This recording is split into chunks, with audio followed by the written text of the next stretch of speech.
శ్రీ సాయినాథాయ నమః.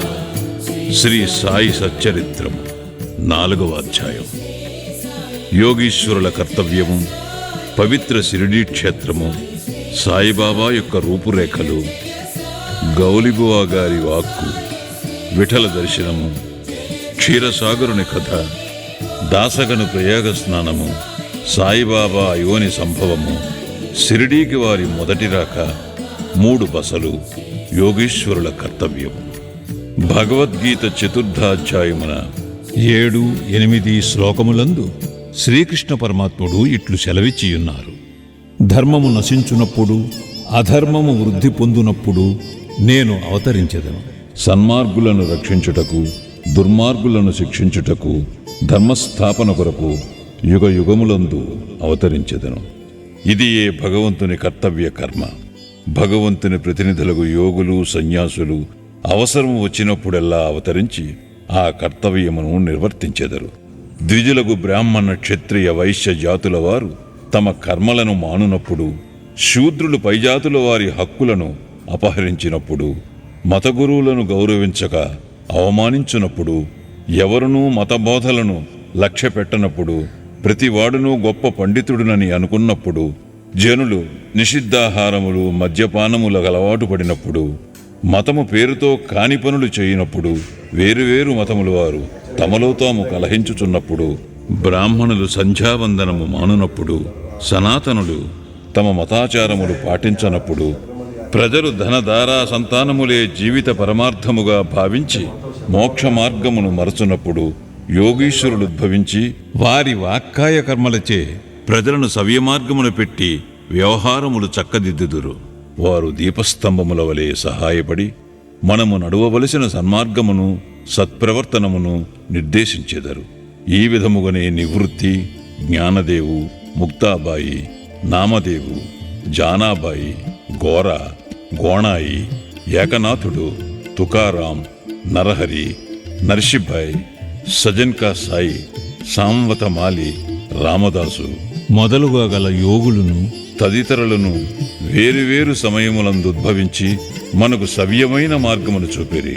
అట్లే సాయిబాబా కూడా సకాలమందు షిరిడీ చేరిరి. పవిత్ర షిరిడీ క్షేత్రము అహ్మద్నగర్ జిల్లాలోని గోదావరి నది ప్రాంతములు చాలా పుణ్యతమములు. ఏలయన అచ్చట అనేక యోగులు ఉద్భవించిరి, నివసించిరి. అట్టి వారిలో ముఖ్యులు శ్రీ జ్ఞానేశ్వర్ మహారాజ్. షిరిడీ గ్రామము అహ్మద్నగర్ జిల్లాలోని కోపర్గాం తాలూకాకు చెందినది. కోపర్గాం వద్ద గోదావరి దాటి షిరిడీకి పోవలను. నది దాటి 3 కోసులు పోయినచో నీమ్గాం వచ్చును. అచ్చటికి షిరిడీ కనిపించును.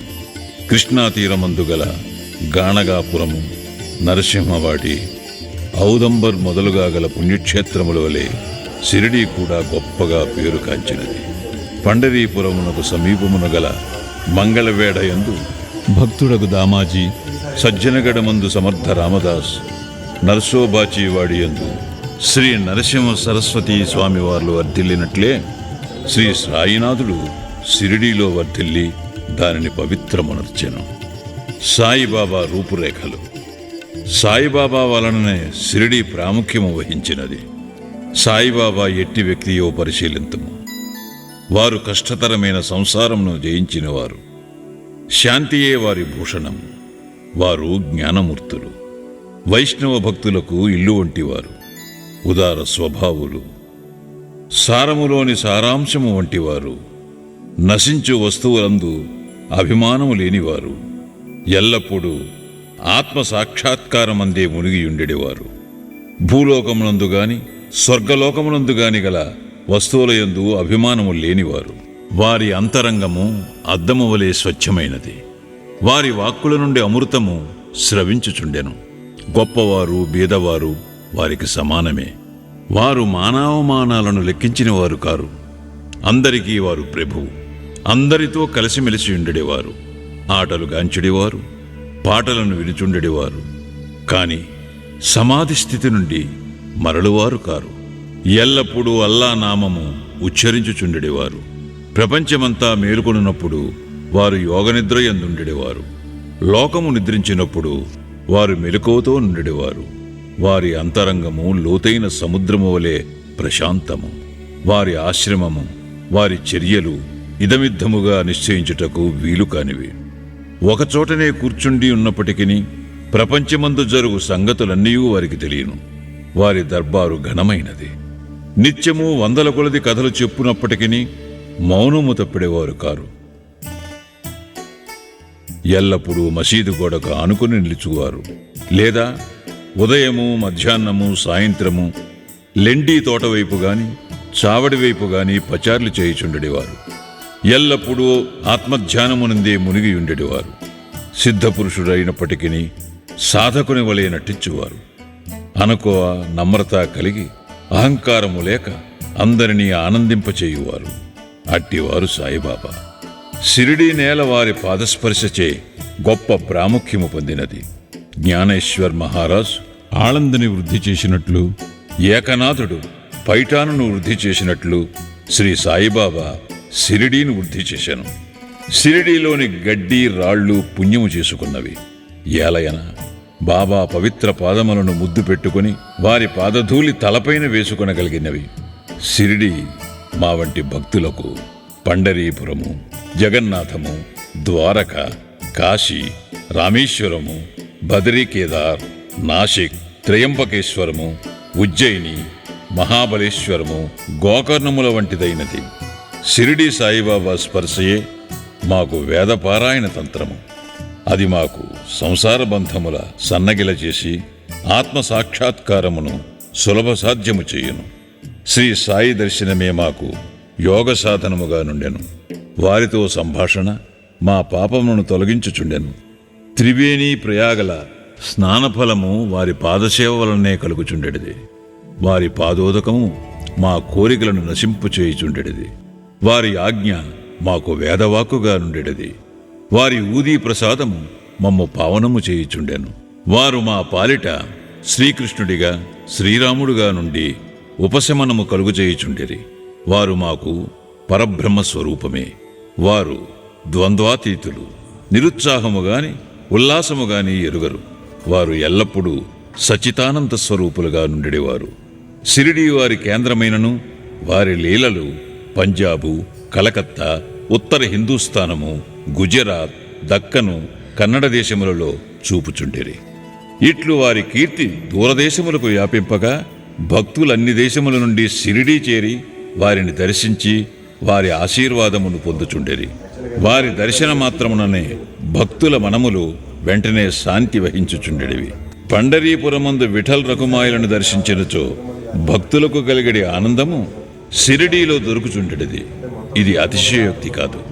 ఈ విషయమును గూర్చి భక్తుడొకడు చెప్పినది గమనింపుడు. గౌలిబువ అభిప్రాయము. 95 సంవత్సరముల వయస్సు గల గౌలిబువ అను వృద్ధ భక్తుడొకడు పండరీ యాత్ర ప్రతి సంవత్సరము చేయువాడు. 8 మాసములు పండరీపురమందు, మిగతా 4 మాసములు ఆషాఢము మొదలు కార్తీకము వరకు గంగానది ఒడ్డునను ఉండేవాడు. సామాను మోయుటకు ఒక గాడిదను, తోడుగా ఒక శిష్యుని తీసుకుని పోవాడు. ప్రతి సంవత్సరము పండరీ యాత్ర చేసుకుని షిరిడీ సాయిబాబా దర్శనమునకై వచ్చేవాడు. అతడు బాబాను మిగుల ప్రేమించువాడు. అతడు బాబా వైపు చూచుచూ ఇట్లనెడవాడు: వీరు పండరీనాథుని అవతారమే. అనాథల కొరకు, బీదల కొరకు వెలసిన కారుణ్యమూర్తి. గౌలిబువ విఠోబాదేవుని ముసలి భక్తుడు. పండరీ యాత్ర ఎన్నిసార్లో చేశాను. వీరు సాయిబాబా పండరీనాథుని అవతారమని నిర్ధారణ పరిచిరి. విఠలదేవుడు దర్శనమిచ్చుట. సాయిబాబాకు భగవన్నామస్మరణయందును సంకీర్తనమందును మిక్కిలి ప్రీతి. వారెప్పుడు అల్లా మాలిక్ అనగా అల్లాయే యజమాని అని అనుచుండెడివారు. 7 రాత్రింబగళ్ళు భగవన్నామస్మరణ చేయించుచుండెడివారు. దీనినే నామ సప్తాహమందరు. బాబా ఒకప్పుడు దాసగను మహారాజును నామ సప్తాహము చేయమనిరి. సప్తాహము ముగినాడు విఠల్ దర్శనము కలుగునని వాగ్దానమిచ్చినచో నామ సప్తాహమును సలిపెదనని దాసగను జవాబిచ్చెను. బాబా తన గుండెపై చేయి వేసి, తప్పనిసరిగా దర్శనమిచ్చును, కాని భక్తుడు భక్తి ప్రేమలతో ఉండవలెను. డాకూర్నాథు యొక్క డాకూరు పట్టణము, విఠలు యొక్క పండరీపురము, శ్రీకృష్ణుని ద్వారకా పట్టణము ఇక్కడనే అనగా షిరిడీలోనే ఉన్నవి. ఎవరునూ ద్వారకకు పోవలసిన అవసరము లేదు. విఠలుడు ఇక్కడనే ఉన్నాడు. భక్తుడు భక్తి ప్రేమలతో కీర్తించునప్పుడు విఠలుడు ఇక్కడనే అవతరించును అని అనెను. సప్తాహము ముగిసిన పిమ్మట విఠలుడి క్రింది విధముగా దర్శనమిచ్చెను. స్నానానంతరము కాకాసాహేబు దీక్షితు ధ్యానములో మునిగినప్పుడు విఠలుడు వారికి గాన్పించెను. కాకా మధ్యాహ్నహారతి కొరకు బాబా యొద్దకు పోగా తేట తెల్లముగా కాకాను బాబా ఇట్లడిగెను. విఠల్ పాటిల్ వచ్చినాడా? నీవు వానిని చూచితివా? వాడు మిక్కిలి పారుబోతు. వానిని దృఢముగా పట్టుకును. ఏమాత్రము అజాగ్రత్తగా ఉన్నను తప్పించుకుని పారిపోవును. ఇది ఉదయము జరిగెను. మధ్యాహ్నము ఎవడో పటములను అమ్మువాడు 25-30 విఠోబా చిత్రపటములను అమ్మకమునకు తెచ్చెను. ఆ పటము సరిగా కాకాసాహేబు ధ్యానములో చూచిన దృశ్యముతో పోలియుండెను. దీనిని చూచి బాబా మాటలు జ్ఞాపకమునకు తెచ్చుకొని కాకాసాహేబు ఆశ్చర్యానందములలో మునిగెను. విఠోబా పటమునొకటి కొని పూజామందిరములో నుంచుకునెను. భగవంతరావు క్షీరసాగరుని కథ. విఠల పూజయందు బాబాకెంత ప్రీతియో భగవంతరావు క్షీరసాగరుని కథలో విశదీకరింపబడినది. భగవంతరావు తండ్రి విఠోబా భక్తుడు. పండరీపురమునకు నియమముగా యాత్ర చేయుచుండెడివాడు. ఇంటి వద్ద కూడా విఠోబా ప్రతిమ నుంచి దానిని పూజించువాడు. అతడు మరణించిన పిమ్మట వారి కొడుకు పూజను, యాత్రను, శ్రాద్ధమును మానెను. భగవంతరావు షిరిడీ వచ్చినప్పుడు బాబా వాని తండ్రిని జ్ఞప్తికి తెచ్చుకొని, వీని తండ్రి నా స్నేహితుడు కావున వీనినిచ్చటకు ఈడ్చుకుని వచ్చి తిని, వీడు నైవేద్యము ఎన్నటూ పెట్టలేదు. కావున నన్నును విఠలుని కూడా ఆకలితో మార్చినాడు. అందుచేత వీనినిక్కడకు తెచ్చి తిని, వీడు చేయునది తప్పని బోధించి చీవాట్లు పెట్టి తిరిగి పూజ ప్రారంభించున్నట్లు చేసెదను అని అనిరి. ప్రయాగ క్షేత్రములో దాసగణ స్నానము. గంగానది, యమునా నది కలిగి చోటునకు ప్రయాగ అని పేరు. ఇందులో స్నానమాచరించిన ప్రతివానికి గొప్ప పుణ్యము ప్రాప్తించునని హిందువుల నమ్మకము. అందుచేతనే వేల కొలది భక్తులు అప్పుడప్పుడు అచ్చటికి పోయి స్నానమాడుదురు. దాసగను కూడా ప్రయోగ పోయి అచ్చట సంగమములో స్నానము చేయవలనని మనస్సును దలచెను. బాబా వద్దకేగి అనుమతించమనను. అందుకు బాబా ఇట్లు జవాబిచ్చెను. అంత దూరము పోవలసిన అవసరమే లేదు. మన ప్రయాగ ఇచ్చటనే కలదు. నా మాటలు విశ్వసింపు. ఇట్లు అన్నంతలో ఆశ్చర్యములన్నిటికంటే ఆశ్చర్యకరమైన వింత జరిగినది. దాసగన్ మహారాజు బాబా పాదములపై శిరస్సు నుంచిన వెంటనే బాబా 2 పాదముల బొటనవేళ్ల నుండి గంగా, యమునా జలములు కాలువలుగా పారెను. ఈ చమత్కారమును చూచి దాసగను ఆశ్చర్యచకితుడయ్యను. భక్తి ఆవేశాలతో మైమరిచాడు.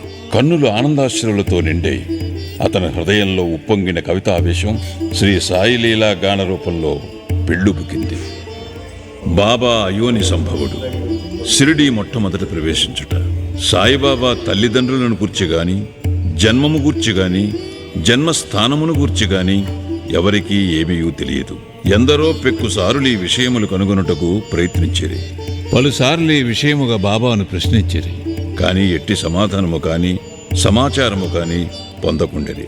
నామదేవు, కబీరు సామాన్య మానవులవలే జన్మించి ఉండలేదు. ముత్యపు చిప్పలలో చిన్న పాపల వలె లభించిరి. నామదేవుడు భీమారథి నదీ తటమున గోణాయికి కనిపించాను. కబీరు భాగీరథీ నదీ తటమున తమాలకు కనిపించాను.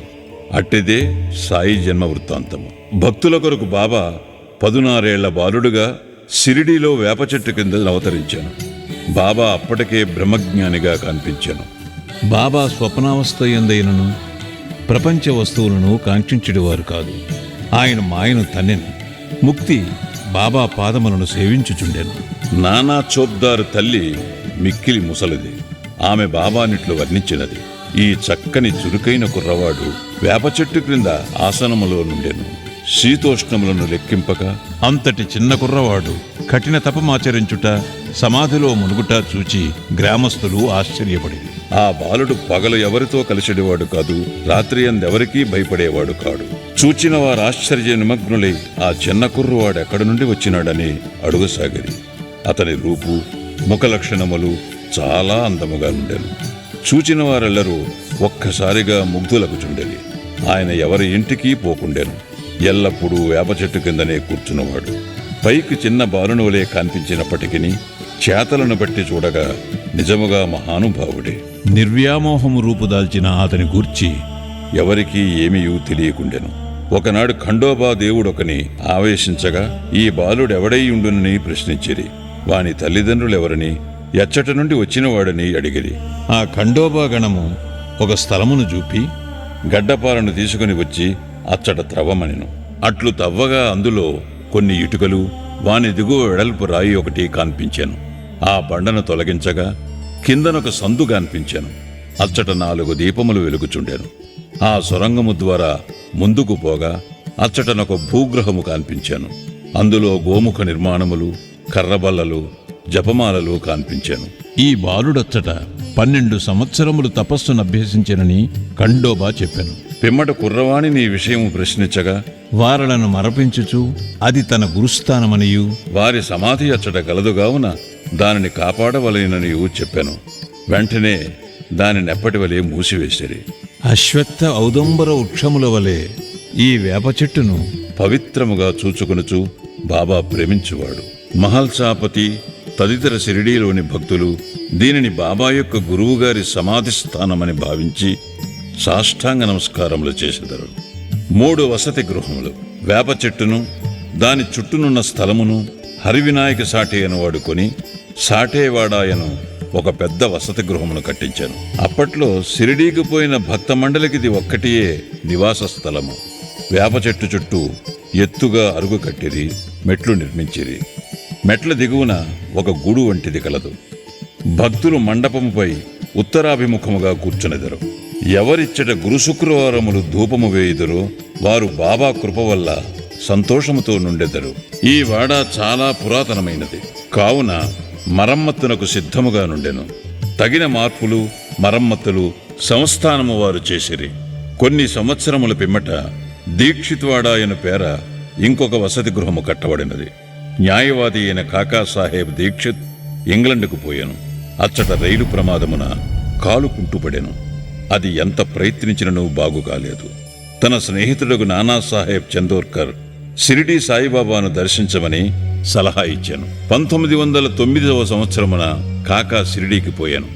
బాబా దర్శన మాత్రమున అమితానంద భరితుడై షిరిడీలో నివసించుటకు నిశ్చయించుకొనెను. కాలు కుంటితనము కన్నా తన మనస్సులోని కుంటితనమును తీసివేయమని బాబాను ప్రార్థించాను. తన కొరకును ఇతర భక్తులకును పనికి వచ్చినట్లు ఒక వాడాను నిర్మించాను.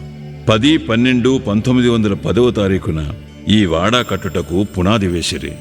ఆనాడే 2 ముఖ్యమైన సంఘటనలు జరిగాను. 1 దాదాసాహెబ్ కాపర్డేకు తన ఇంటికి పోవుటకు బాబా సమ్మతి దొరికాను. 2 చావడిలో సేజాహారతి ప్రారంభమయ్యను. దీక్షిత్వాడ పూర్తి కాగానే 1911వ సంవత్సరంలో శ్రీరామనవమి సమయమందు శాస్త్రోక్తముగా గృహప్రవేశము జరిపిరి. తరువాత కోటీశ్వరుడును నాగపూర్ నివాసియగు బూటి మరొక పెద్ద రాతిమేడను నిర్మించాను. అతడు చాలా ద్రవ్యము దీని కొరకు వెచ్చించాను. వెచ్చించిన ద్రవ్యమంతయు నిజమునకు సార్థకమయ్యాను. ఏలయనగా బాబాగారి భౌతిక శరీరము అందులో సమాధి చేయబడినది. దీనినే సమాధి మందిరమందురు. ఈ స్థలములో మొట్టమొదట పూలతోటయుండెను. ఆ తోటలో బాబాయే తోటమాలిగా మొక్కలకు నీళ్లు పోయిట మొదలుగునవి చేసెడివారు. ఇట్లు 3 వాడాలు కట్టబడెను. అందుకు ముందు ఇచ్చట ఒక్క వసతి గృహము కూడా లేకుండెను. అన్నిటికంటే సాఠేవాడ మొదటి రోజులలో అందరికీ చాలా ఉపకరించుచుండెను. 4వ అధ్యాయం సంపూర్ణం. సద్గురు శ్రీ సాయినాథార్పణమస్తు. శుభం భవతు.